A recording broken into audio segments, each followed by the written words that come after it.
Cum îmi poate afecta menopauza viața intimă? Pentru că trăim mai mult, viețile noastre sexuale se prelungesc și ele. Vorbim foarte mult despre ce fac sau nu fac tinerii, dar uităm că și cei peste 50 de ani își doresc și au dreptul la o viață împlinită, inclusiv pe plan sexual.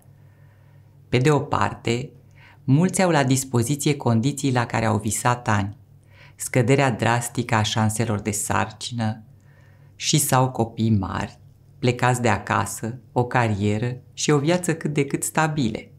Pe de altă parte, etapa de mijloc a vieții vine cu greutățile ei, traduse mai degrabă în stres decât în copii care intră neinvitați. Stres legat tot de copiii cei mari sau de părinții în vârstă sau de cariera care este cât de cât în linie dreaptă, dar întotdeauna pusă pe șotii. În cazul femeilor, la acest amalgam se adaugă și schimbările hormonale aduse de perimenopauză, care pot influența direct și indirect viața sexuală. Scăderea secreției de testosteron are ca efect reducerea și uneori dispariția apetitului pentru sex. Nivelurile mici de estrogen duc la o uscăciune vaginală.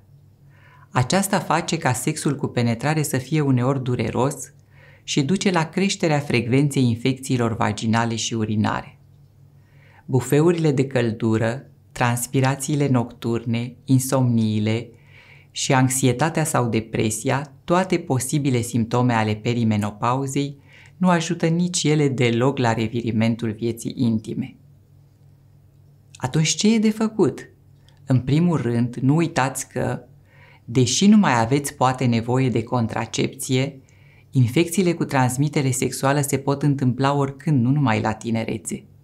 Folosirea prezervativului până la stabilirea statusului infecțios al ambilor parteneri e la fel de important.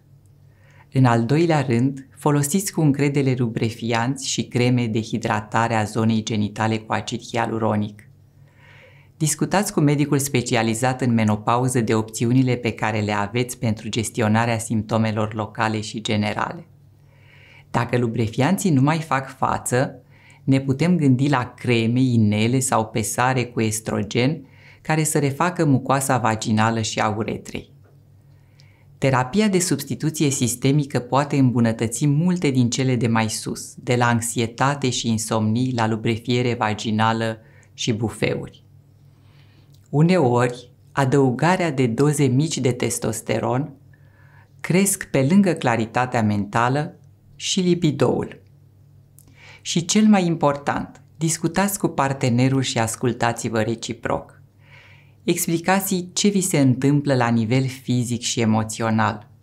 După 50 de ani, ambii parteneri au nevoie de mai multă răbdare, de stimulare pentru a ajunge la orgasm. Intimitatea poate îmbrăca multe forme, nu numai sexul cu penetrare, care și la femeile tinere duce la orgasm doar în 1/3 din cazuri.